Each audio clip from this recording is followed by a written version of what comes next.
إليكم يا سادة الخبر التالي والمفاجأة الكبرى. أقوى وأجمد مراجعة لمراجعة نص الكهربية بالكامل. نص الكهربية يعني الفصل الأول والثاني تحت عنوان خطة 4-3-2. 4 للطالب الكحيان، 3 للطالب الإنسان، و2 للطالب السوبرمان. تعال نشوف كيف يتحول الطالب من طالب كحيان إلى طالب سوبرمان، يعني يلم كل حاجة حتى المستويات العليا. المراجعة بتتقسم كالآتي: انت عارف نفسك، لو انت طالب مراكم وسايب حاجات وما خلصتش وحصص فايتاك والدنيا صعبة وما حلتش كتير، انت كده في عيني طالب كحيان. فانت محتاج 4 فيديوهات خطة الأربعة، 4 فيديوهات على كل فصل. هينزل لك الفيديو الأول لطالب الكحيان، على الفصل الأول أو الثاني بينزل فيديو شرح تفصيلي كامل متكامل وافي بالتفصيل الممل، مش اختصار ولا تجميع ولا تلخيص، فيديو شرح تفصيلي للفصل. الفيديو الثاني لعبة المحطات، الفصل كله بقى هندمجه، هنلمه في محطات يخلص في 2 أو 1.5 ساعة. الفيديو الثالث المسارات، وده فيديو أجمد فيديو لازم تعدي عليه، هو فيديو المسارات. بنقسم لك الفصل بقى إلى مسارات أو أفكار وبنحل على كل فكرة. واسألوا الدفعات اللي فاتت هيقول لك ولا امتحان ثانوية عامة من السنين اللي فاتت كان بره المسارات دي. أيوة يا حبيبي، الفيديوهات دي انا بدل ما انا كنت بنزلها لك في ليله الامتحان بنزلها لك دلوقتي عشان انت حبيبي وغالي عليا، يعني جبتهم لك من ليله الامتحان بنزلهم دلوقتي. الفيديو الرابع المستويات العليا، يبقى انت طالب كحيان، خدتك اديتك الاول شرح تفصيلي، بعدين لم تجميع للفصل، يبقى سمعت الفصل شرح وحل، ده شرح تفصيلي وحل، وبعدين محطات وحل عليها، وبعدين مسارات، وبعدين مستويات. لو سمعت دول يا دكتور 4 فيديوهات كده انا مخلص الفصل بالكامل. طب انا محتاج اي حاجه في الشرح؟ لا. في اي معلومه ناقصه؟ لا. كل حاجه في ال4 فيديوهات دول. هنزل لك 4 فيديوهات للفصل الاول و4 فيديوهات للفصل الثاني. اما النوع الثاني من الطلبه هو الطالب الانسان، انسان طبيعي ماشي معايا مش مراكم حاجه لكن حاسس انه ناسي حاجات كتير. ده هنزله بدل 4 فيديوهات 3 بس. هنزله المحطات، تجميع الفصل كله في محطات عشان يفتكر كل كلمه في الفصل. وبعدين المسارات اللي هي لازم يذاكرها. مقسمين الفصل الى مسارات او افكار وحل على كل فكره. وبرده البي دي اف بتاع المسارات هيبقى عندك في المرفقات على الابلكيشن جوه الحصه نفسها. الثالثه المستويات العليا، حل اسئله مستويات عليا جميله على كل فصل.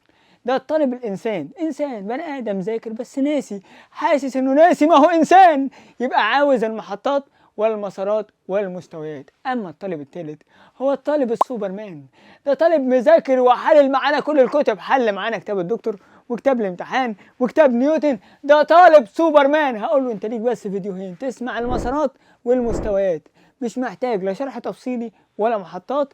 دول ال3 فئات من الطلبه. اي طالب من دول لو الطالب الكحيان سمع ال4 فيديوهات على كل فصل هيتحول لسوبرمان. لو الطالب الانسان سمع ال3 فيديوهات هيبقى سوبرمان. ولو الطالب السوبرمان خلص الفيديوهين فهو مش محتاج اي حاجه خالص وهو مستعد للامتحان.